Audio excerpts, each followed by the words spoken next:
మరి లోకంలో ఎన్ని రంగులున్నాయి? అవి ఎలా ఉంటాయి?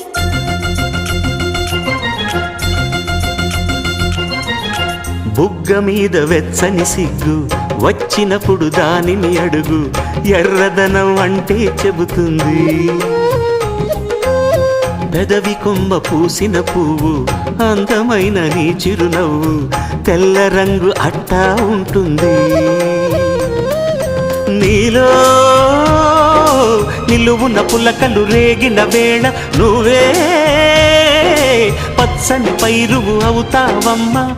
దిగులు రంగే నలుపు అనుకో, ప్రేమ పొంగే పసుపు అనుకో. భావాలను గమనిస్తుంటే ప్రతి రంగును చూస్తున్నట్టే, చూపులు ఎవరివైనా చూపించే లోకం ఒకటి. నేస్తమా ఇద్దరి